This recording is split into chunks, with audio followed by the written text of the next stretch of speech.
El día de hoy, quiero asegurarme solamente es que se vea la pantalla completa, ¿sí? Ok, ya. El día de hoy vamos a ver cómo construir cadenas de suministro resilientes en épocas de crisis. En realidad, lo que hoy tenemos que tener son cadenas resilientes, ¿no? Porque esta vez nos tocó el COVID, pero ¿qué tantas cosas se van a venir en el futuro o qué escenarios complejos se van a presentar en el futuro? Entonces, toca pensar a todas las empresas que comiencen a reinventarse, ¿no? Entonces, un poco quería contarles sobre mí. Mi nombre es Roger Lee. Yo estudié química y eso me permite tener una ciencia básica para aprender muchas cosas, procesos, cuellos de botella. Acuérdense que en la química tú buscas el equilibrio de la reacción química, ¿no? Entonces, en operaciones buscas lo mismo, ¿no? Buscas la sincronización. Entonces, para mí, ser gerente de operaciones es una facilidad innata, ¿no? Pude hacer algo de administración, un MBA, operaciones y logística, estudié coaching, hoy estoy haciendo un doctorado en administración. Eh, Me desempeño también como profesor en varias escuelas de posgrado, en temas de operaciones, logística, supply chain, ¿no? Y he tenido la oportunidad de trabajar en empresas globales y regionales, ¿no? Y eso me ha permitido tener un ADN de la industria del petróleo. Yo vengo casi 25 años de la industria del petróleo, por lo tanto fui formado casi 13 años en Shell, y es ahí donde yo aprendo mucho sobre las personas, sobre el enfoque en valores, cómo evaluar escenarios de riesgo, cómo reaccionar rápidamente frente a contingencias, ¿no?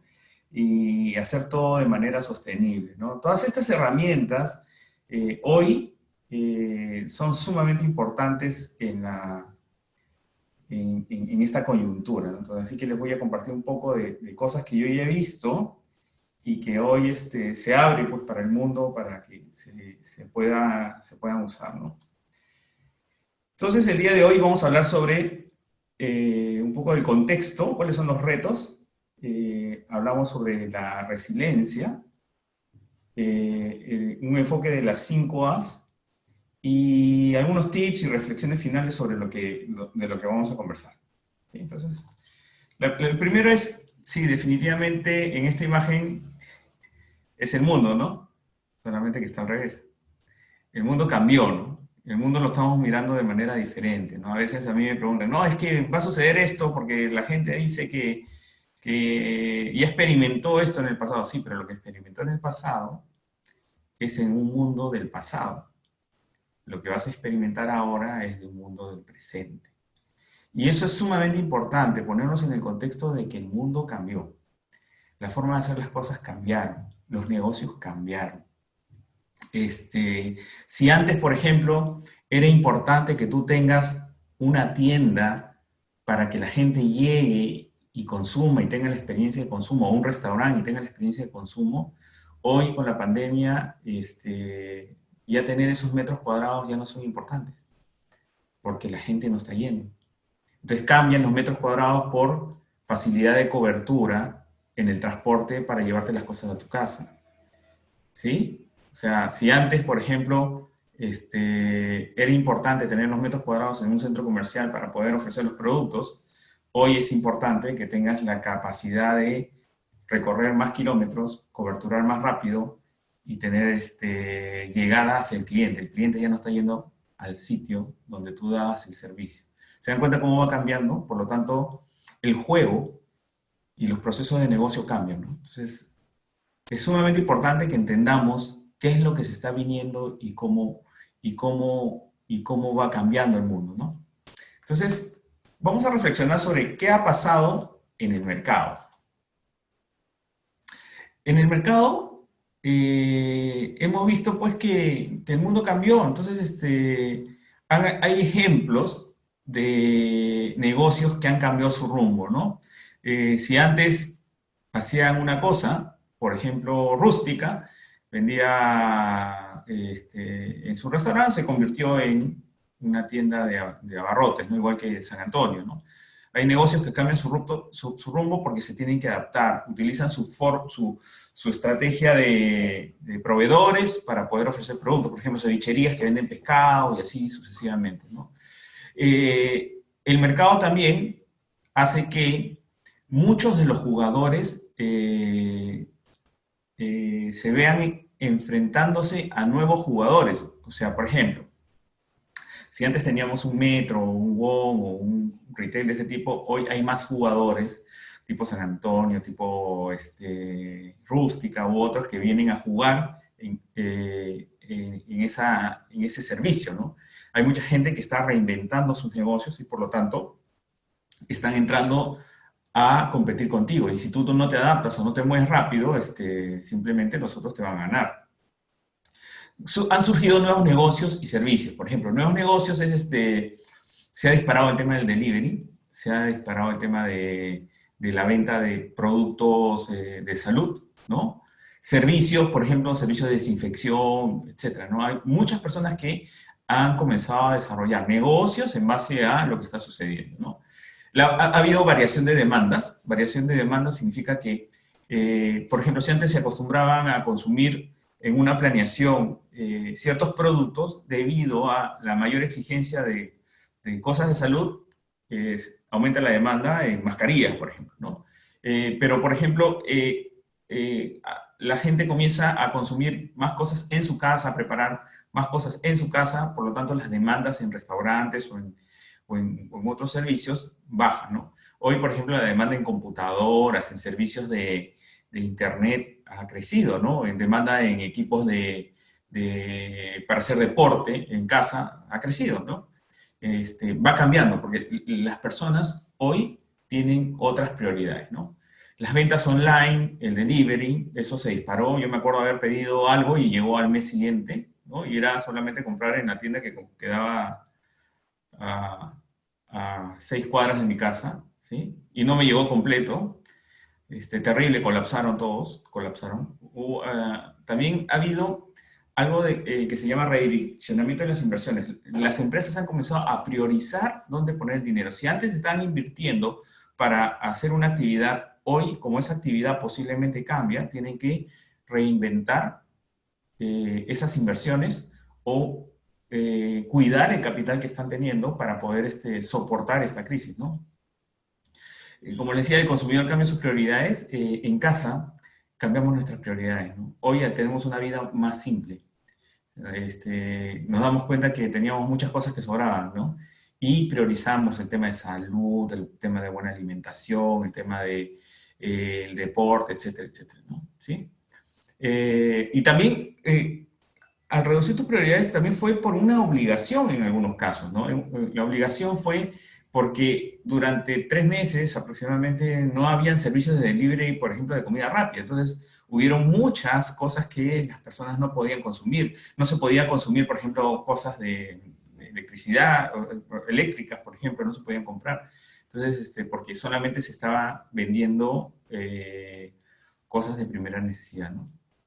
Eh, También el distanciamiento reduce las capacidades. ¿Qué significa? Debido a que las personas tienen que estar a 1,5 metros de distancia o 2 metros, entonces en muchos sitios la capacidad de aforo, la capacidad de producción, la capacidad de transporte se reduce. Por ejemplo, en un micro se va menos gente, en una fábrica entra menos gente, por lo tanto tu productividad en base a tus activos es menor, ¿no? Eso cambia también el tema de costeo de tus productos, ¿no? Algo clave, cierre de fronteras, ¿no? El comercio internacional tuvo ciertas restricciones, por lo tanto, eso cambia también algunos juegos, ¿no? El juego de producir adentro, ¿no? Se enfatiza producir más cosas adentro. Hoy yo creo que esto es clave porque la tendencia del mundo puede ser consumir más hacia adentro por un tema de balanza comercial, ¿no? Y de ayuda, ¿no? Ahí hay cosas de trasfondo que yo pienso que van a ser muy fuertes en los próximos años, ¿no? El tema cultural del peruano que ayuda al otro peruano, va a ser muy fuerte. Entonces, vamos a comenzar a priorizar el uso de cosas hechas en el país, ¿no? Y ahí toca reinventar, y hay mucho espacio de reinvención, de hacer cosas nuevas, de reutilizar cosas, ¿no? De reparar cosas, ¿no?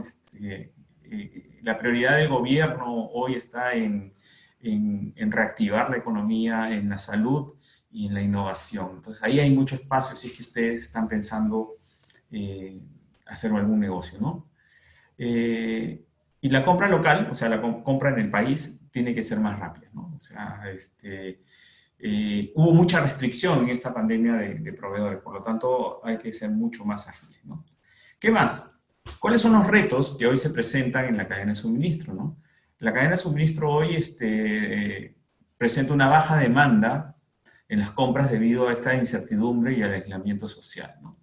Al comienzo, pues la demanda de papel higiénico, de harina, etcétera, comenzó a- a modificarse, ¿no? A modificarse y de pronto no cumplían las curvas de normalidad de planeamiento, ¿no? Y eso por el comportamiento humano, básicamente, ¿no? O el comportamiento de las costumbres de la gente, ¿no? Los quiebres de stock en la cadena de suministro no estaba preparada para la alta demanda de ciertos productos, ¿no? O sea, hay productos que rápidamente se acabaron porque la gente comenzó a consumir más, ¿no? Y esto genera, a ver, esto es muy sumamente importante porque en la planeación, por ejemplo, pensemos en papel higiénico, ¿no? El papel higiénico que consumen los peruanos debe ser una cantidad así, siempre. Pero de pronto, por la crisis, la gente comenzó a consumir así. Por lo tanto, mantuvo un stock y dejó de consumir en algunos momentos y más en algunos otros momentos. Entonces, pero la cantidad total de papel higiénico que se va a consumir en el país prácticamente debe ser la misma. Entonces, esa distorsión de la sobredemanda hace que aguas arriba se produzca más. En algún momento esa sobreproducción va a hacer que sobre, porque el consumidor no la va a consumir. Eso en cadenas de suministro se llama el efecto látigo, que es esa distorsión de la demanda que hace que se generen más sobrecostos y mayores producciones, etcétera, ¿no? Esto es clave, ¿no? Porque en este momento, si queremos planear como planeábamos antes, no vamos a tener éxito. Tenemos que planear a corto plazo, reaccionar rápidamente y suministrar. Ojo que estábamos en una época de emergencia, por lo tanto, las reglas cambian, ¿no? Hubo una dificultad de reabastecimiento logístico en el proceso de logística de entrada, afectada por los suministros de los proveedores, ¿no? Muchos de los proveedores que generaban o daban servicios en forma normal se vieron restringidos porque posiblemente no eran proveedores de productos básicos o por estos temas de controles o adaptación de la bioseguridad no estaban en capacidad de tener un proceso, procedimiento eh, claro o limpio para poder operar, ¿no? Se reduce la capacidad, ¿no? Este distanciamiento social, como les explicaba, reduce la capacidad de muchas de las plantas, ¿no? Reduce la capacidad de atención, le reduce la capacidad de despacho, de transporte, de producción, etcétera, ¿no? Se genera una distribución diferente, entrega de productos sin alteración de precios, o sea, se han estado entregando productos, pero estos productos que se han estado entregando se han mantenido en algunos casos los precios pero con mayores costos y complejidad de distribución. Mayores costos porque ahora hay todo un tema de bioseguridad y complejidad de distribución porque antes, por ejemplo, algunos negocios entregan negocio a negocio, ¿no? Tenía 300 puntos, pero ahora es directo al consumidor, ¿no? D2C se llama, ¿no? Implica, ya no tienes 300, tienes 10.000. Entonces, ¿cómo programas 10.000 si tú tenías un sistema de despacho en camiones? Entonces, cambia la forma de hacer la distribución, cambia el enfoque de cómo debes de hacer los negocios, ¿no? Entonces, hoy todavía yo siento que muchas de las empresas no son eficientes porque están usando los elementos que tenían y el diseño de negocio como lo tenían. Pero el negocio cambió como les digo, y toca adaptarse y cambiar y modificar en algunos casos radicalmente, ¿no? Existen nuevos costos, cambios de tarifas de transporte, medidas de prevención, cuidado del personal, desinfección de tiendas, etcétera, ¿no? Entrenamiento. Y esto, a ver, Yo creo que el mayor reto que está habiendo con las personas no tiene que ver con los procedimientos o tener los desinfectantes ni nada de eso, porque eso es, eh, todos lo saben. O sea, todos saben que tienen que usar una mascarilla, todos saben que tienen que usar alcohol, etcétera. Todos lo saben. El reto está en la cultura. Si esa persona que le dijiste que tiene que hacer eso, realmente lo va a cumplir en ese momento de la verdad que nadie lo está mirando. El gran reto es cultural. Y lo vemos ahora, ¿no? Lo vemos como consecuencia que nos han dicho no salgan de casa, no vayan sin mascarilla, etcétera. Lo estamos viendo porque están habiendo afectados, ¿no? Entonces tenemos un tema cultural muy importante y este tema cultural viene de un ADN de nosotros como país. Entonces hay que trabajarlo mucho en las empresas para que aquel trabajador que trabaja para ti pueda creer en ti. El mayor reto que ustedes puedan tener como gerentes de operaciones es que las personas crean en ustedes, ¿no? Que las personas hagan las cosas porque tienen que hacerlas. Porque el procedimiento, hacer un cálculo para optimizar, conseguir proveedor, eso es ingeniería, es conocimiento.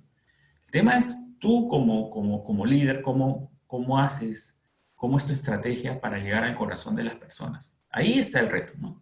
Bueno, quería contarles un poco sobre la resiliencia, ¿no? La resiliencia es la capacidad de una cadena de suministro para resistir las interrupciones y recuperar la capacidad operacional después de que se produzcan estas interrupciones. Entonces acá tenemos una curva de resiliencia. Tenemos un momento, por ejemplo, comienza el problema y tenemos un momento de resistencia.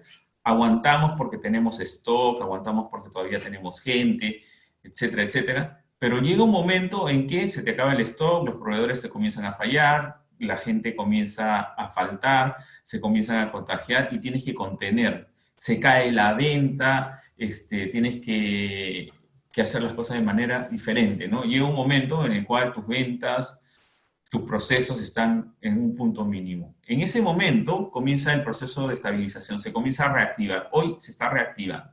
En ese proceso de reactivación, obviamente hay cosas que no puedes hacer porque no las tienes, no tienes los productos, no tienes los servicios, no tienes la gente, y poco a poco te comienzas a estabilizar hasta llegar a un nivel de retorno. Cuando tú llegas al nivel de retorno en esta línea, estamos hablando de resiliencia. O sea que tú llegas al mismo punto. Pero si de pronto tú superas ese punto, o sea, vas más allá de tu momento anterior, estamos allá hablando de una cultura antifrágil, ¿no? Lo antifrágil es que, si bien en la resiliencia tú aguantas el golpe, en el antifrágil es que tú generas callo, generas esa dureza que te permite seguir resistiendo más adelante de lo que, de lo que tú esperabas, ¿no? El objetivo es retornar en el menor tiempo y a un nivel similar o mayor. Entonces, por ejemplo, si tú tienes una cultura me refiero a la gente, resiliente, y tienes una cultura como empresa resiliente, el tiempo en recuperar esta curva es menor. Si tienes una curva donde las decisiones se toman lentamente, la gente todavía está pensando en el pasado, se está cuidando el bolsillo, mira, si yo no gasto, no, y no la tiene clara en estos procesos de incertidumbre, entonces esta curva va a ser mucho más larga y posiblemente ni siquiera termine, quiebre la empresa. Lo que va a pasar es que la empresa va a quebrar. Y hoy hay muchas empresas que han quebrado porque no son capaces de seguir aguantando, ¿no? Entonces yo les quiero regalar, vamos a decir, un enfoque de 5A, ¿no? Se supone que tú ganabas con 4 ases, ¿no? Vamos a ganar con 5 ases, ¿no? Para que ustedes se acuerden. Es básicamente para que se acuerden, ¿no? ¿Y cómo es este enfoque de los 5A o las 5 ases, ¿no? Es aguantar, o sea, aguantar este proceso, aprender y adaptar, apuntar, mirar al futuro y tener una cultura ágil, ¿no? Aguantar para la continuidad del negocio, ¿no? O sea, es el hoy. Todo lo que ha sucedido hay que aguantar, ¿no? Como yo les digo, mira, a todas las personas, sean empresas o personas que están buscando trabajo o personas que están en un momento laboral en el cual están aburridos, qué sé yo, tienes que aguantar por lo menos 2 años. Es una situación en la cual podemos demorarnos en recuperar todo lo que teníamos antes. Son 2 años de aguantar, ¿sí? De vivir de manera simple, ¿no? De priorizar las cosas. Y luego, nosotros en este periodo tenemos que aprender y aprender a reinventarnos, aprender las nuevas cosas, aprender cómo viene esa tecnología digital, la transformación digital, el comportamiento de las personas, el comportamiento de las empresas, cómo va a ser el gobierno, cómo está priorizando las cosas, ¿no? Aprender y adaptarse rápidamente, construimos resiliencia, ¿no? Como cultura, ¿no? Luego apuntamos a futuro, ¿no? Para adaptar y transformar el negocio y tenemos que tener una cultura de agilidad, ¿no? Para reponerse y generar valor en los nuevos servicios, nuevos productos, nuevos negocios, nuevos clientes. Pero todo ello tiene que estar enmarcado en personas, ¿ya? En las personas que trabajan con nosotros, en la vida de las personas, en la salud, en la fuerza laboral. Ahí, miren, la vida de una persona, la salud de una persona no tiene precio. Es más fácil recuperar dinero que recuperar la vida de una persona. Y ahí toca priorizar. Y hay que priorizar en las personas, ¿sí? Segundo, clientes, ¿no? Entender el cliente, entendimiento de sus nuevas necesidades, sus prioridades, qué es lo que está pensando, qué es lo que está consumiendo. Obviamente, tener un buen detalle de las finanzas y el flujo de caja, ¿no? Las inversiones, ¿dónde las vamos a hacer? ¿Dónde debemos cuidar el dinero? ¿Qué cosa debemos priorizar? El aguantar esa caja, esa prioridad de tener el dinero en mano es sumamente importante en estas épocas de incertidumbre, ¿no?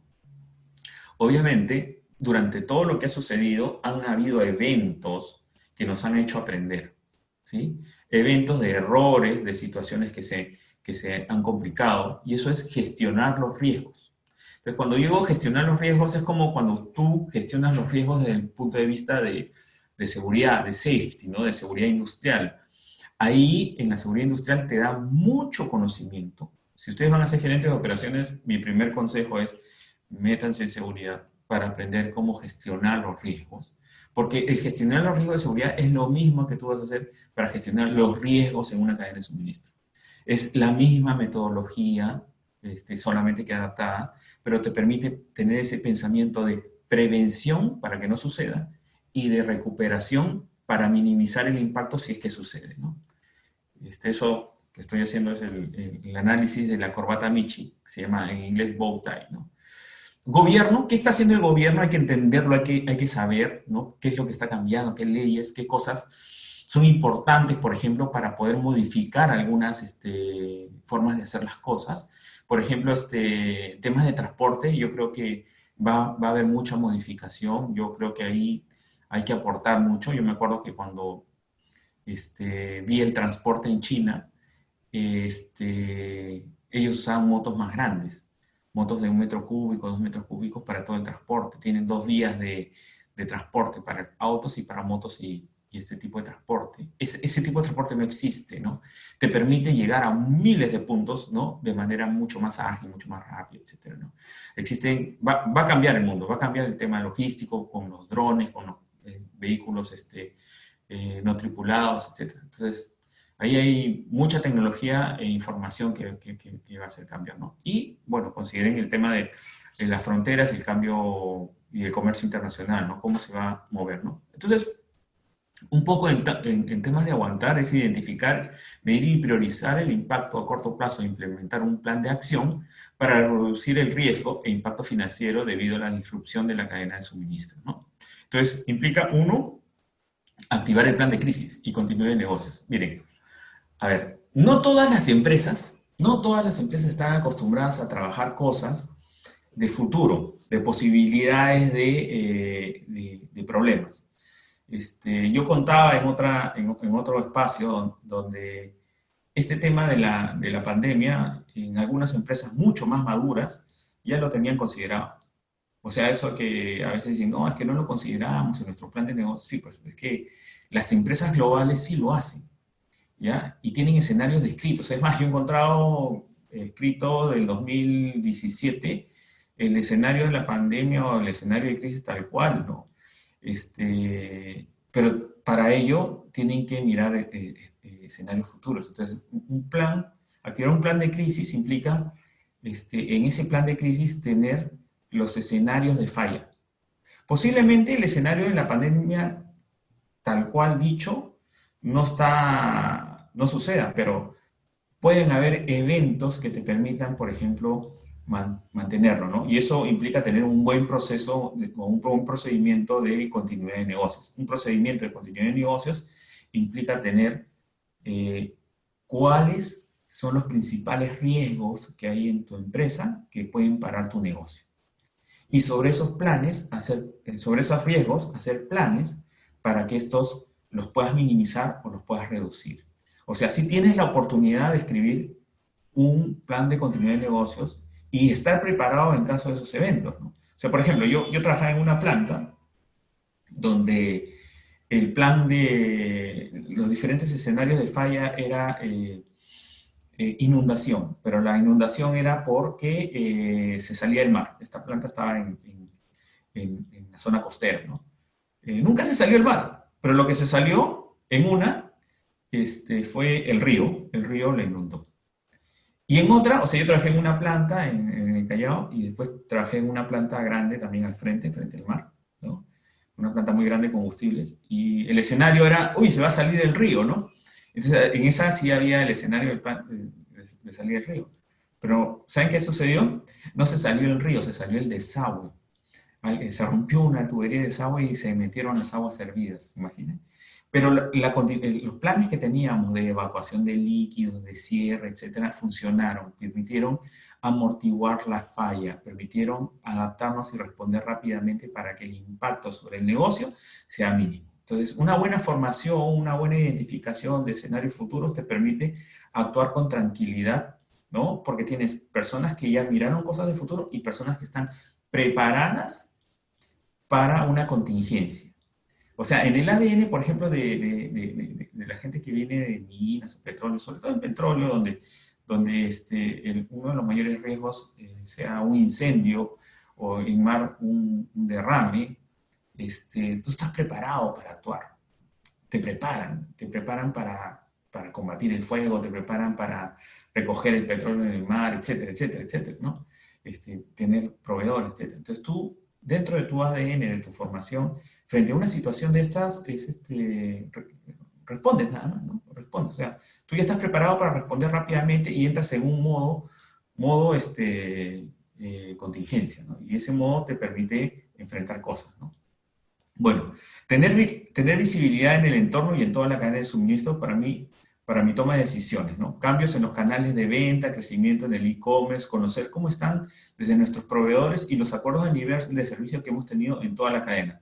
¿Cómo le hago seguimiento a los cumplimientos de esos planes, ¿no? Tener información en tiempo real para que tomemos decisiones a tiempo y redireccionar. Algo importante es tener una torre de control para identificar mis procesos críticos. O sea, un dashboard grande donde desde ahí pueda saber qué es lo que está pasando en diversas cosas, ¿no? Cómo obtengo la data en ese dashboard, trazabilidad, información, tips, ¿no? Tener una organización de crisis, ¿no? Montar un modelo de decisiones, cómo se aporta, cómo se consolida, qué debo monitorear, qué hago, si se desvía, cómo obtengo la información. Miren, dentro de este tema de la organización de crisis, eh, hay que formarse, pues, ¿no? O sea, hay que estudiar manejo de crisis. Son cursos que se dictan, ¿no? Y las empresas, muchas de las empresas ya tienen un sistema de manejo de crisis, ¿no? Y implica tener más o menos, te digo, ¿no? Una organización que se dedique a la crisis y otra para la continuidad del negocio, ¿no? Y tienes gerentes dedicados a la crisis y otros a continuar el negocio. Y cuando son temas más complejos, ya tienes planeado que puedan venir personas de otras instalaciones, si es que es una compañía multinacional, para darte soporte en ese manejo de crisis, ¿no? Entonces hay técnica, existe realmente todo un proceso de formación. Normalmente esto no te lo enseñan en las universidades, ya tú cuando ya estás en los negocios vas entendiendo que son procesos que son claves en negocios muy grandes, ¿no? Luego, identificación de los riesgos actuales y futuros, analizarlos, por ejemplo, los proveedores, ¿están preparados? Las categorías de aprovisionamiento, cuáles son los cuellos de botella, tengo capacidad de mover mis productos de un lado a otro, analizar la arquitectura de una cadena de suministro, mi red, evaluar por sitio, ¿no? Por área, identificar procesos y productos críticos. Yo les cuento que, por ejemplo, cuando yo trabajaba en una compañía de gas, a mí me contaban que, oye, no, Roger, lo que pasa es que cada vez que hay oleaje, se corta el suministro y por lo tanto no suministramos gas y bueno, la población no tiene gas. Eso no me puede pasar, le dije, ¿no? Entonces yo comencé a mirar escenarios, tuvimos hace unos 3 años el tema de la corriente del Niño, que también cortó el suministro, pero antes de ese proceso identifiqué las redes de abastecimiento, o sea, abastecimiento en el norte, en el sur, etcétera, etcétera, ¿no? Y montamos un sistema que nos permitía ser flexibles en caso de disrupción o detenimiento de una fuente de abastecimiento. Entonces, en caso de crisis, por ejemplo, en la del Niño, no hubo ningún problema en términos de abastecimiento, de tener producto, ¿no? ¿Por qué? Porque ya lo habías analizado, lo habías preparado, habías hecho estrategias, ¿no? de abastecimiento para que no te suceda, ¿no? Eso lo tienes que mirar con mucha anticipación y tienes que ser muy habilidoso para poder definir cómo lo vas a manejar, ¿no? Eh, Nos habíamos quedado en identificación, tener información y datos para conocer el equilibrio financiero, es decir, el equilibrio de la oferta y demanda y mis costos de operación. Eso es clave, ¿ah? Eso tienen que trabajarlo siempre, tener el costo unitario, ¿no? Cómo estabilizo mi pronóstico en condiciones volátiles. El Sales on Operation Planning, el SOP, se vuelve loco al pronosticar. En realidad, en este momento, el Sales on Operation Planning como que no funciona, porque es más un planeamiento si las cosas son normales, ¿no? Pero como las cosas no son normales, las decisiones son cambiantes, por lo tanto, hay que tomar decisiones más cortas, a corto plazo, más adaptadas a las necesidades del cliente, con mucho error. Va a haber mucho error, mucha falla, mucho retroceder y seguir avanzando. Es parte de cómo se tiene que enfrentar a una situación como esta, ¿no? O sea, el estrés va a ser alto, ¿sí? Luego ya vendrán aguas más mansas para poder planear a largo plazo o a mediano plazo, ¿no? Tener los planes de acción para la recuperación y mitigación, hacer una evaluación pequeña de cuáles son los riesgos que pueden venirse, ¿no? Tomarse un tiempo y entender las prioridades. Vale la pena invertir el tiempo en identificar los riesgos, ¿ah? Vale la pena darle un tiempo porque el tiempo que tú te vas a gastar en recuperar esa situación es mucho, mucho más grande, ¿no? Y podrías tú cometer errores, ¿no? Errores que tienen que ver con la vida de las personas, ¿no? De pronto he visto empresas donde dicen, no, es que todos tienen que venir a trabajar. Y ese error les ha generado pues la vida de algunas personas, ¿no? Se contagiaron y murieron. Este, Reaccionar rápido, nuevas fuentes de suministro para llegar a nuestros clientes, evaluar las relaciones con los clientes y la interdependencia. Es importante entender eso, monitorear continuamente cómo manejo a los stakeholders, desde el cliente a los proveedores, la visibilidad de la data, o sea, tener información nos disminuye la incertidumbre y la volatilidad, ¿no? Soporte en la comunicación, hay nuevas formas de trabajar, el tema del Zoom, el tema de WhatsApp, nos ayuda mucho a tener información. Hay que trabajar mucho el compartir información, trabajar colaborativamente, tener sitios de intercambio de información, hoy más que nunca, ¿no? Ya no trabajar como antes, ¿no? Yo tengo mi Excel en mi computadora, no, ahora esa información es para todos para que no haya esa interdependencia, ¿no?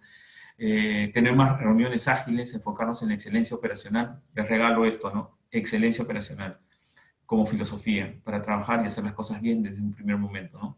Con todos los estándares de seguridad, con los estándares de bioseguridad ahora, ¿sí? Entender cuáles son las fuentes de riesgo en la bioseguridad, ¿no? Eso es muy interesante, leer toda la normativa que hay en cada uno de los sectores para aplicarla y hacerle un buen seguimiento, está bien hecha. Litigar con proveedores alternativos si es que tenemos problemas de provisión de algunas cosas, ¿no? Tener un plan B, tener equipos que te puedan ayudar para poder responder rápidamente, consolidar compras, etcétera, ¿no? Y identificación de alternativas futuras, ¿no? ¿Qué es lo que puede pasar más adelante, ¿no?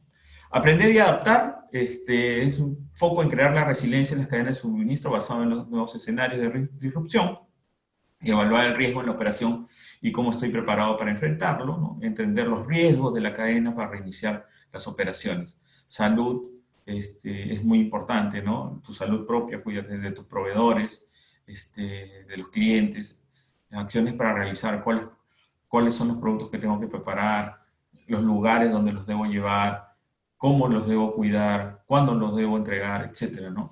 El nuevo normal para los canales de mercado hay que definirlo, ¿no? Este, cómo vas a definir tu reposición mensual, semanal, etcétera, ¿no? Evaluar la resiliencia de la operación, tienes que ver tu estrategia, ¿no? ¿Qué capacidades tienes? Lo primero ahí es hacer pruebas de estrés sobre la cadena, o sea, darle hasta donde aguante, ¿no? Invertir en crear resiliencia, ¿no? Que la gente sea a prueba de problemas, ¿no? Adicional a la cadena de suministro, ¿no? Identificar y reducir los puntos claves de falla. O sea, en todas las cadenas y en ese mapeo tú tienes que ver los riesgos y ahí hay puntos donde tú puedes fallar. Por ejemplo, tú puedes fallar los días lunes a las 8 de la mañana porque todo el mundo te pide a esa hora, ya que se quedaron desabastecidos los fines de semana. Entonces, ¿cómo resuelves ese problema? Bueno, abastece el fin de semana. De tal manera que linearizas también, ¿no? Entonces, tienes mucha concentración ahí, ¿no? Prueba con todos los escenarios críticos, ¿no? ¿Cómo respondes? ¿Cómo vas a resolver los reclamos de los clientes? Todo lo que haga visibilidad y monitoreo es clave, que las soluciones sean integradas, ¿no? O sea, cuando hablamos de soluciones integradas es tecnología de información, compartir información, ¿no? ¿Qué más? Tenemos que tener visibilidad en el monitoreo de los riesgos, o sea, si hay problemas en la cadena, y, y poder estar informados para poder reaccionar rápidamente en esa visibilidad, ¿no? Reclamos, atrasos, productos mal entregados, ¿cómo respondes, no? Ahí es básico tener un sistema de quick response, o sea, respuesta rápida para poder contener o reemplazar, ¿no? Siempre un plan B, ¿no? Gestión de escenarios futuros, tenemos que pensar qué posibilidades futuras hay, qué nuevos problemas podríamos tener, qué riesgos mayores podríamos tener de lo que hemos tenido, ¿no? Y establecer escenarios que nos permitan hacer contener, ¿no? Desarrollar una cultura de personas que sea ágil, y eso implica agilidad, ¿no? Agilidad como filosofía, porque cuando tú hablas de cultura ágil o agile, se habla pues de Scrum, Design Thinking, Lean Startup, ¿no? Como metodologías. Cada una de esas metodologías te van a permitir tener comunicación, tener diseño centrado en el cliente, el Lean Startup de entregar servicios con el mínimo producto viable y después darte cuenta dónde puedes estar fallando y regresar y volver a salir. Eso es una cultura ágil, ¿no? Y la cultura ágil implica también gestionar personas y gestionar formas de adaptarse, ¿no? En esta cultura ágil pueden haber errores también, pero es importante que se puedan tomar los errores, aprender y resolverlo, ¿no? Por eso yo pongo ahí gestión del reporte del error para el aprendizaje, ¿no? Pero no señalar a la persona y darle, ¿no? Porque cometió el error, porque cuando tú le das, se genera una cultura de negatividad, ¿no? Les cuento un ejemplo rapidito, ¿no? Por ejemplo, cuando tú trabajas en seguridad, de pronto alguien se olvidó el casco, ¿no? Entonces le dicen, oye, te olvidaste el casco. Entonces el que se olvidó el casco siente que están llamando la atención negativamente. Pucha, ese me está tirando dedo, me van a hacer un reporte, me van a fastidiar, ¿sí? Lo ve desde el punto negativo, ¿no? Pero si tú ves a esa persona que no tiene el casco y le dices, oye, te has olvidado el casco, te estoy salvando la vida porque te pudo haber ocasionado un accidente, pudo haber ocasionado, se pudo haber producido una situación en la cual te caiga algo en la cabeza y te rompa la cabeza y te puedas haber dañado. Entonces la persona que recibe ese acercamiento, ¿no? Ese approach, dice, uy, gracias por ayudarme a darme cuenta que no tuve el casco y se lo pone. Lo ve desde otra forma positiva, ¿me entiendes? Entonces, en este tema de la cultura ágil también tienes que cambiar lo negativo a lo positivo, ¿no? Eso no es fácil, ¿eh? No es fácil, no es fácil. A mí me ha tardado 2, 3 años en muchas empresas cambiar esa cultura de negativo a positivo, ¿no? Y muchas veces no termina de cuajar en todo, ¿no? Bueno, finalmente apuntar, ¿no? Nosotros tenemos que definir claramente una gestión a prueba de balas, ¿no? Y eso implica tener los menores costos, ¿no? Ser muy flexible en lo que hagamos, ¿no? Flexible significa si yo subcontrato soy flexible porque de pronto lo puedo eliminar, pero en cambio si yo hago una inversión y tengo algo ahí para hacer eso, implica que tengo activos, implica que tengo gente, entonces tengo que ser flexible. Hoy toca deshacerse un poco de activos también, ¿no? Reducir activos, reducir costos fijos para poder tener la agilidad de moverte rápidamente. Subcontrata, pues, más fácil subcontratar ahora. Racionalización de productos. Eso implica tener menos cantidad de productos, ¿no? Por ejemplo, yo el otro día estaba escribiendo un artículo, y entonces decía, en este tema de la comida rápida, si tú le pones 20 opciones, la persona que hace el pedido se va a demorar todo ese tiempo para las 20 opciones. Entonces, para que sea más rápido, ponle 5. Y tú, como productor, enfócate en esos 5, los 5 que sean más productivos, más rápidos de hacer, con mejores márgenes. Es más, si de pronto tú a esos 5 le pones el mismo precio, entonces las personas no se van a enfocar entre el producto y el precio, sino simplemente en el producto, porque el precio es igual. Pero ¿cómo hago para lograr el mismo precio? Ah, mira, si este es más barato, entonces a ese regálale una gaseosa. Ah, mira, qué interesante.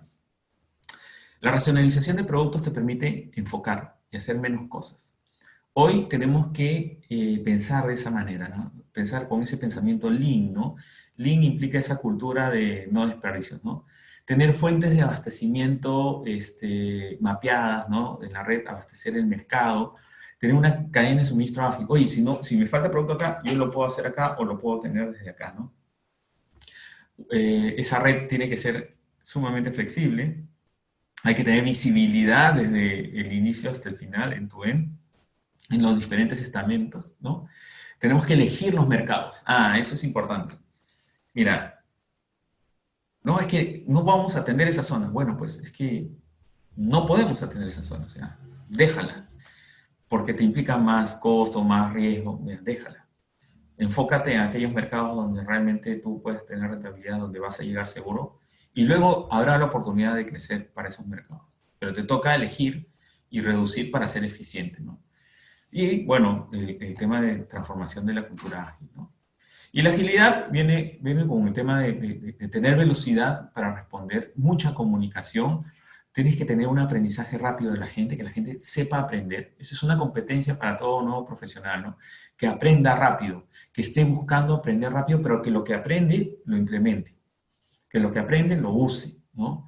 Comunicación en el Scrum, corrección, redireccionamiento de las fallas, por ejemplo, en el Lean Startup, ¿no? El ensayo y error, el cliente en el centro o en el momento del diseño para design thinking, ¿no? Tener la data centralizada, tener un dashboard donde nosotros tomamos las decisiones para poder ser efectivos, una torre de control, ¿no? Algo clave es el pensamiento fuera de la caja. Uy, ¿qué es eso? Ah, bueno, es resolver los problemas de manera diferente, desde otros ángulos. Ahí hay que tener mucha habilidad. Yo les recomiendo, y apunten, buscar pensamiento lateral. Investiguen sobre pensamiento lateral. Eso les va a permitir resolver cosas de manera diferente, ¿no? Pensamiento fuera de la caja. Eso es una competencia clave hoy en día, ¿no? Sobre todo para los próximos 2 años, ¿no? Visibilidad, colaboratividad. Visibilidad es tener toda la información para poder tomar las decisiones claves que se den, ¿no? Bueno, ya cerrando, ¿no? Nos falta poco. Herramientas para la resiliencia. Tenemos que tener un mapeo exhaustivo de la cadena de suministro, ¿no? Para conocer desde el origen del producto, insumos, proveedores directos, indirectos, involucrados de diferentes nodos logísticos, ¿no? Los nodos son los puntos de unión entre un actor y otro, y una identificación de esos puntos críticos para el traslado y el almacenaje de los bienes. O sea, en la entrega de un producto, ahí, en esa entrega, ¿qué cosa puede fallar? ¿Cuáles son los riesgos? ¿Dónde está la vulneración? ¿Dónde esa información no está llegando hacia nosotros, ¿no? Del mapeo identificamos esos riesgos, ¿no? Para conocer dónde se encuentran situados los riesgos y cuál es su perfil.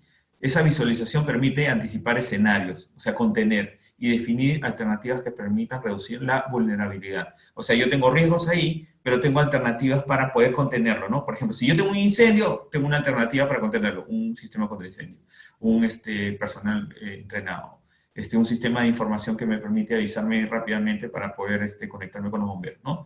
Tener sistemas que contengan, o sea, esa es la contingencia para que la situación, si se da, se recupere, pero también hay que ponerle barreras para que no se dé, ¿no? Importante tener información para saber los riesgos que se generan en cada nodo o industria, ¿no? Permitiendo ejecutar alternativas de solución que los procesos normales sean eficientes, ¿no? El tercero es monitorear los riesgos, ¿no? Mantenerse alerta de los incidentes más cercanos en tiempo real con información actualizada, usando tecnología, medios digitales. Esto nos ayuda a ser más preventivos que reactivos, a generar soluciones alternas que permitan cumplir en el tiempo en todos los nodos logísticos, ¿no? Finalmente, algunos tips y recomendaciones. Eh, Buenas prácticas, el Business Continuity Management, tener el plan de continuidad de negocios es sumamente importante. Aprendan a tener procesos o procedimientos de manejo del cambio. Tal vez eso nunca lo han escuchado. El manejo del cambio es un sistema que te permite identificar los riesgos cada vez que haces algo nuevo.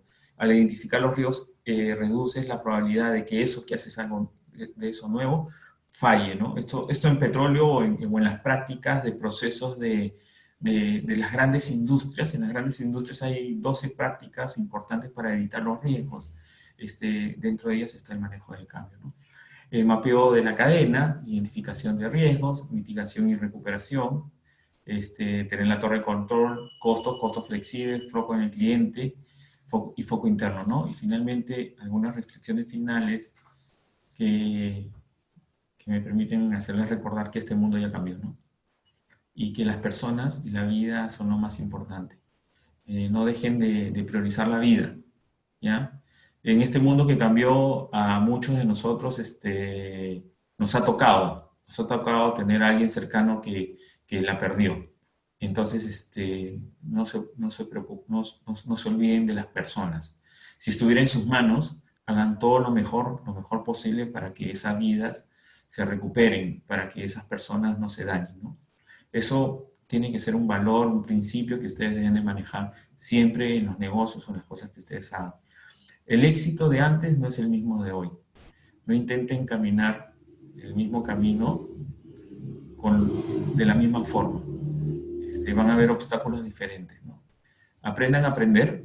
El nuevo término en inglés es learnability o aprendibilidad. En realidad en español no existe aprendibilidad. No, pues yo le he puesto adaptability.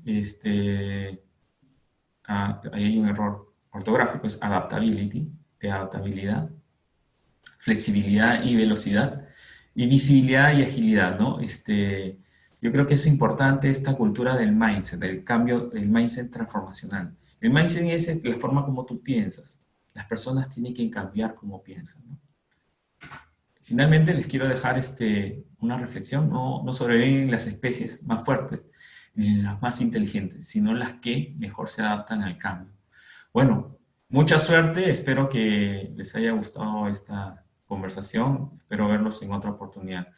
Cualquier cosa me encuentran en el LinkedIn. Ahí les dejo la referencia y podemos estar comunicándonos. Yo a veces publico algunas cosas, así que pueden aprender por ahí. Gracias. Perfecto. Roger, muchísimas gracias, súper interesante. Y yo quisiera hacerte unas consultas, porque anoté 5 puntos que te los voy a comentar, que me parecen súper interesantes y rescaté de tu presentación.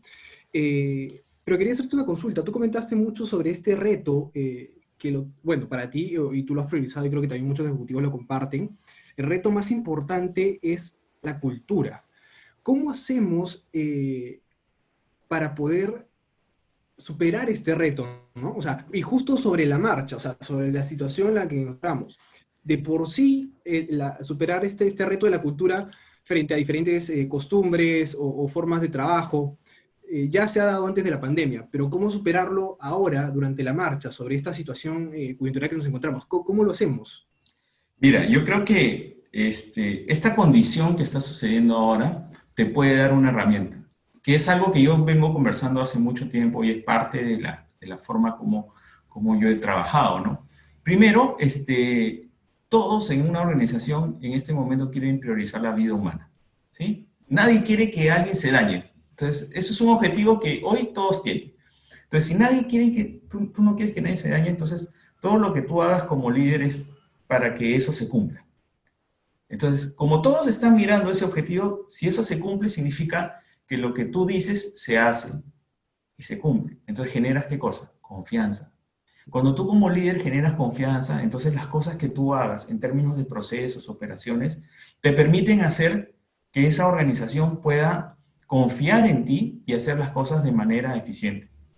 Es un gran reto, ¿ah? Mira, en toda mi vida profesional, es muy difícil que alguien de afuera, como yo decía, cuando entra a una organización como una de hidrocarburos, una de minería, que vienen con estándares muy altos de seguridad, ¿no? Puedan adaptarse. Hoy esos estándares de seguridad, o sea, cuando te hablo de estas empresas, son fáciles de implementar porque ya vienen trabajando, pero el empresario común, el empresario de a pie, no estaba acostumbrado. No entiende de seguridad, no entiende que esos son costos, ¿sí? No entiende que tiene que priorizar la vida humana. Entonces, todavía hay un tiempo de entendimiento que va a suceder, ¿no? Entonces, es un gran reto, ¿ah? No, no es un gran reto como empresa, sino como sociedad, ¿no? Entonces, si ustedes se están formando como gerentes de operaciones a futuro, yo les invito, aprendan de seguridad, prioricen sus valores, busquen un sitio donde puedan, cumplir lo que dicen para que ese equipo lo pueda hacer, ¿no? Desarrollar una cultura ágil, por ejemplo, lo que yo estoy planteando, no es fácil tampoco, ¿sí? No es fácil. O sea, el comportamiento humano tiene demora, ¿sí? Es como que tú me dices, Roger, a ver, yo quiero ser líder. Ah, ya, pues, lleva un curso de liderazgo. No es así, pues es como que tú me preguntes, Roger, ¿cómo manejo una bicicleta? Ah, te subes, ¿no? Agarras el timón y pedaleas. ¿Tú crees que puedes manejar la bicicleta? No, no. Tienes que practicar. Entonces, el liderazgo, la transformación de culturas implica práctica, implica el comportamiento humano, implica las personas, implica el poder mirarlo a los ojos, ¿no? Implica que él te mire a los ojos y sepa que tú estás diciendo las cosas correctamente. Esto es un reto, ¿no? O sea, es un reto para todos los ingenieros desarrollar esas habilidades soft, ¿no? Es un reto para todo aquel que hace cosas duras, ¿no? Como las operaciones, desarrollar ese proceso de comunicación, ese proceso de transformación cultural. Mira, cuando tú tienes una cultura que dice la verdad, que responde los errores, que no tiene miedo de decir las cosas, pucha, implementar cualquier cosa de operaciones es sumamente fácil. Por eso que construir una cadena de suministro resiliente implica que esas personas, esa cultura sea ágil, que sea confíe en las personas, que no sepa, que no crea que le van a dar un apuñalamiento, ¿no? Por haber metido la pata, ¿no? Es un gran reto, yo creo. Excelente. Y mire, justo con eso me voy a la siguiente anotación que hice, que es, y tú mencionaste, el profesional nuevo debe aprender, aprender y no solo aprender y quedarse ahí, sino aprender y usar lo que aprende. Y eso me parece súper interesante y quisiera saber tu punto de vista en base a tu experiencia y bueno, a los cargos que has manejado. ¿Cómo crees que son los profesionales de ahora, no? ¿Aprenden Sí, y aplican o solo aprenden y se eh, quedan ahí? eso también es un súper reto, ¿ya? Porque, por ejemplo, yo hoy estoy en una organización que estoy formando, que es súper ágil, ¿no? Con chicos, como yo les digo, ustedes no son millennials, son pandemial, ¿no? Porque son de esta generación y son súper chicos, ¿no? O sea, en marketing digital, transformación digital, apps, Scrum, todo lo que tú quieres, ¿no? Lo saben. Pero entonces cuando yo los he sentado y les he dicho, muchachos, vamos a trabajar esto, a ver, tú lo sabes, ¿cómo? Vamos a aplicarlo, pues. Ah, ya, ok, lo aplican, ¿no? Vamos a trabajar Office 365 y vamos a hacer información centralizada, colaborativa. ¿Ustedes saben hacerlo? Sí, sí, lo hacemos. Háganlo, pues. Entonces, ¿qué es lo que sucede? Lo sabes, pero esa iniciativa de poder implementarlo es lo que a veces falta, ¿sí? Es falta ese bichito de ser, ¿cómo te puedo decir? Proactivo, ¿ya? Entonces yo los invito a ser proactivos, a pensar fuera de la caja. Esa es otra que les he regalado, ¿no? Aprendan a pensar fuera de la caja. Y ejercicios, busquen en internet, pensamiento lateral, ¿ya? Ese era uno de los puntos que también era el siguiente, que lo he anotado y lo tengo acá, ¿no? Pensamiento lateral. Bueno, ya tú lo has mencionado, te has adelantado, que está recomendadísimo para los alumnos, ¿no? Porque en general, yo creo que no solo los estudiantes de ahora, sino los profesionales, como tú dices, tienen un poco de falta de, quizá de actitud al aplicar las cosas, pero creo que también eso se complementa con la educación. La educación tradicional que tenemos es una educación teórica, en Exacto. la cual tenemos un montón de lecturas, un montón de información, pero nadie te lo dice ni te lo cuenta y te dice, oye, ¿cómo lo aplicamos? ¿Cómo lo realizamos? ¿Cómo funciona en la vida real? Entonces, Exacto. y era un poco de resumen que lo hice en la introducción, donde hablaba de WE, donde buscamos y tenemos esa filosofía y queremos impulsar, a ayudar a acompañar al profesional, al alumno, a que tenga esos tips, esas recomendaciones de parte de ustedes Ujú. en cuanto a la aplicación de la parte teórica y en la vida real, porque una cosa es lo teórico, lo que dicen los internet, lo que dice el papel, y otra cosa es cuando estás en la cancha, ¿no? Así es. Entonces, Así es. me parece Mira, súper excelente. Bueno, vamos a pasar a las preguntas que varios han realizado. A ver, me comenta aquí Henry Pois, y esto va mucho, creo, relacionado con la parte flexible que tú comentabas. Decía, tras el cierre de fronteras y las restricciones de personas que han afectado el comercio internacional de bienes y servicios, ¿qué estrategias principales han realizado las empresas nacionales para poder continuar pese a la crisis? Mira, han tenido que adaptarse, ¿no? Han tenido que adaptarse y buscar alternativas de solución locales, ¿no? Ahí, por ejemplo, casos prácticos han sido la confección de máscaras, ¿no? ¿Sí? Y en algunos casos han tenido que acudir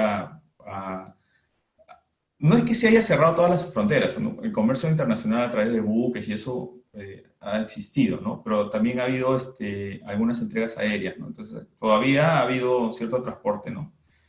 Depende del tipo de producto, ¿no? Sería generalizar. Quería, más bien, Sergio, regalar un par de cosas, ¿no? En el tema de aprender, ¿ya? Una de las cosas que a mí me sirvió mucho en mi vida profesional es que siempre he estado aprendiendo, ¿no? O sea, estudié en la universidad y ahí una maestría cada 5 años, 6 años. Pero dentro de ese proceso, creo que es sumamente importante para los profesionales jóvenes que tengan un plan de su carrera y que su plan refleje ese aprendizaje. Porque si tú en tu CV le pones que estás aprendiendo este curso, dice, ah, este muchacho aprende. Y si en paralelo le pones resultados, entonces dice, ah, lo que aprende, lo aplica. Entonces, no, que no quede en la teoría, sino que tu CV, que tu LinkedIn realmente refleje ese aprendizaje. Acuérdense que todo lo que es aprendizaje es inversión, ¿ya? Es inversión. En realidad, Anótenlo, disculpa que te interrumpa, por favor anótenlo porque es muy importante y muy cierto lo que comenta Roger. Continúa. ¿sí? O sea, es inversión porque, miren, yo las veces que he podido estudiar y he tenido la oportunidad de hacerlo, lo he pagado, pero fácilmente lo he recibido. O sea, terminando, ni siquiera terminando, recuperaba porque cambiaba de trabajo, porque me ascendían o qué sé yo. Pero financieramente siempre he podido pagar lo que he hecho. Entonces, para mí, invertir, hoy yo invierto en mi educación, ¿sí? Estoy estudiando el doctorado, acabo de empezar un curso de directores profesionales, en paralelo también inviertan en cosas que no sean académicas, ¿ya? Aprendan otro idioma, más o menos, yo hace unos 6 7 años aprendí un idioma más, ¿sí? Este año que termina, quiero aprender otro más, pónganlo. Porque cuando lean tu currículum, ven, estudias en esto, pero si de pronto ven que hablas 2 3 4 idiomas, dicen, ah, mira, es otra persona, ¿sí? Ya te diferencian. Entonces, y lo otro que aprender otro idioma implica que te motiva a salir al mundo. Y al salir al mundo tú puedes aprender. Y es una inversión. Miras cosas en otros países donde de pronto dices, oye, este negocio me lo traigo, pues, ¿no? O esta forma de hacer las cosas me las traigo. Y vienes ya con otro estándar de pensamiento. Inviertan. No es un gasto, inviertan. Yo les aconsejo eso, ¿no? Perfecto. Bueno, continúo con otra de las consultas que hace y creo que esto también va relacionado, me parece a mi punto de vista personal, a la flexibilidad. Dice, Luis Vilches, si contratas a un proveedor para un mantenimiento con 20 personas y luego de la prueba rápida 5 salen positivos y solo te brinda el servicio con 15, ¿qué debería hacer la empresa? ¿Penalizar al proveedor ¿El costo debería asumirlo el contratante y no el proveedor? Este, la probabilidad de encontrar personas con COVID es grande, ¿no? ¿Sí? Y por lo tanto, en este momento no es un momento normal, es un momento de crisis, ¿sí? Y en este momento de crisis no cualquiera, si de pronto tienes 20, puedes conseguir 5 más o 10 más. Hay que ponerse en los dos lados, ¿no? No es un lado, no puedes pensar como venías pensando antes, ¿sí? Que tengo que penalizar, ¿no? Todo va a depender, ¿no? ¿Qué tanto necesitas esa máquina? ¿Sí? Ponme más recursos. Ahora, también depende de tu nivel de proveedores que tienes. Si tu nivel de proveedores es alto, como el de la industria petrolera, ¿no? Si sucede eso, ya está escrito y ellos ya tienen controles, etcétera. Pero si tú contratas una empresa que es de, como decía el anterior expositor, pirata, entonces te expones a eso, ¿no? Entonces, ¿qué es lo que necesitas hoy? ¿Costo barato o priorizar que realmente lo hagan bien y que no contagie gente de alrededor, ¿no? ¿Sí? O sea, ahí la verdad es que cada caso es un caso, ¿no? Y hay que mirar cuál es el riesgo, cuál es el... Si de pronto este proveedor va a ir a una instalación, a una parte donde tú no tienes interacción y no tienes gente, mira, asume cierto riesgo, ¿no? ¿Sí? Perfecto. Pero si va a estar en Ángel, contacto con gente tuya, ya. no, pues no puede entrar, ¿no? Es verdad, muy cierto. Ángela Massa nos comenta, dice, ¿qué consejo les darías a los estudiantes de rubro logístico para entender y comprender la A de adaptabilidad? No, de adaptar. De adaptar. La A de adaptar es que tienes que moverte al ritmo de la música, ¿sí? Si hoy el cliente quiere que se lo lleves a su casa, se lo tienes que llevar. Si hoy el cliente quiere pedir por su app, tienes que hacer la app, ¿sí? Si hoy el cliente o el mercado está diciendo que el producto que tú estás vendiendo ya no lo van a consumir, tienes que buscar otros productos, tienes que buscar otros servicios, otras formas de hacer las cosas, tienes que reinventarte. Adaptar es que posiblemente tu compañía o donde tú estés no siga funcionando igual, cambie completamente. Y eso significa adaptar nuevos procesos, adaptar nuevos servicios, nuevos clientes, etcétera, ¿no? Excelente. Jaime Tito nos comenta, ¿cuál es el tiempo prudente para adquirir la resiliencia? Yo creo que te puedes demorar un par de años, ¿no?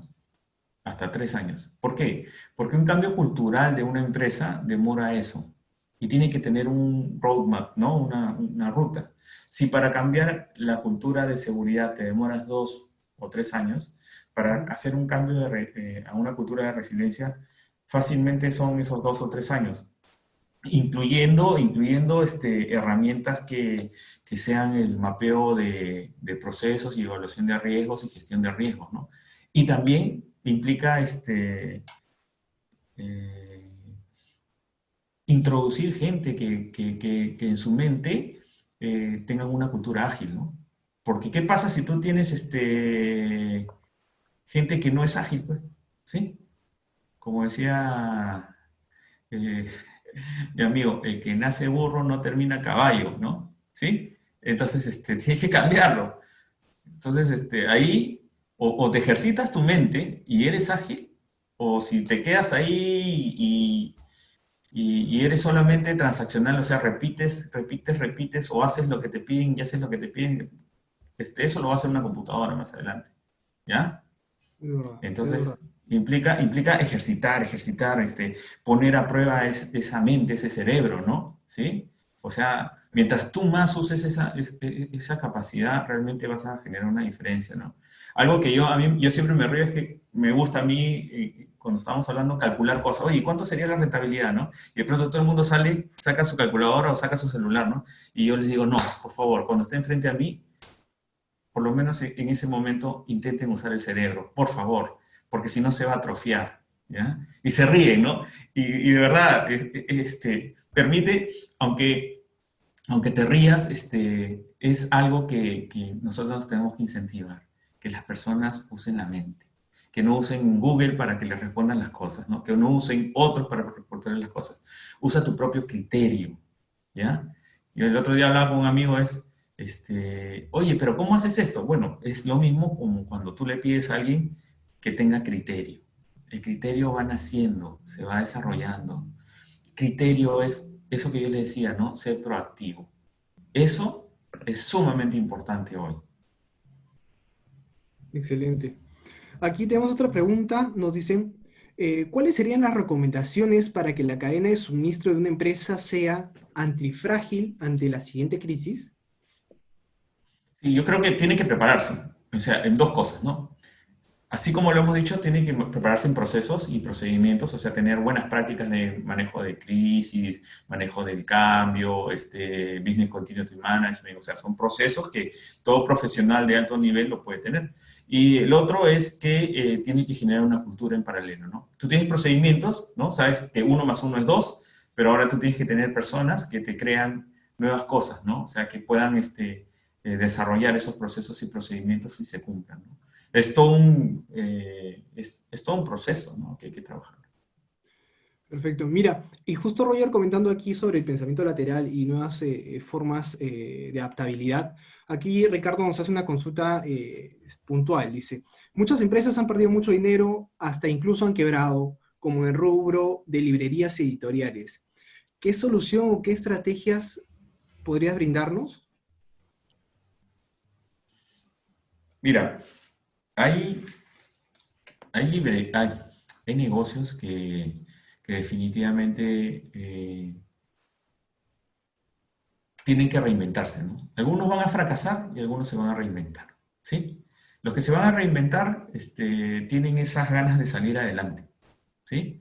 El que no tiene ganas de salir adelante simplemente va a fracasar y se va a hundir. No tiene la opción de poder agarrarlo, ¿no? Si de pronto yo te digo a ti, te devuelvo la pregunta, ¿una librería podría quebrar?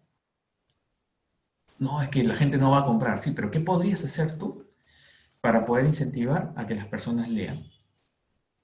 Hoy más que nunca deberían de desarrollar más los clubes de lectura, el alquiler de libros, etcétera, ¿no? Hay mucha gente que está leyendo. Hay mucha gente que necesita ese espacio para leer, para poder desarrollar esa parte de la mente. ¿Me entiendes? Entonces, si tú ves desde el punto de pensamiento lateral, uy, hubieras hecho un montón de cosas. Esa librería que tiene un canal que vende libros podría seguir vendiendo otras cosas que le permitan entregar libros digitales, soportes digitales, entrar a la informática, alquilarte computador, no sé. Ya tienes tú un nombre, ya tienes un prestigio y eso es mucho más caro. Las empresas que tienen un nombre y un prestigio pueden hacer lo que quieran. Por ejemplo, Platanitos, ¿no? Platanitos es calzado, ¿no? Pero ahora se ha vuelto una empresa de delivery y le da delivery a quiénes, ¿ah? A Tailoy, a Hong Kong Market y a otros más, ¿entiendes? Entonces, si tienes un buen nombre y tienes un buen prestigio, mira, puedes hacer lo que quieras. Depende de ti. Depende si quieres entrar y cambiar el rumbo de tu negocio. Porque a veces tú tienes un rumbo, tienes una misión. Y sabes qué, cuando tú tienes muchos años, y ese negocio lo hiciste con el sudor de tu frente, y de pronto viene una situación como esta, y te dicen, tienes que cambiarlo. Uy, vas a resistirte, ¿no? Porque fue con el sudor de tu frente.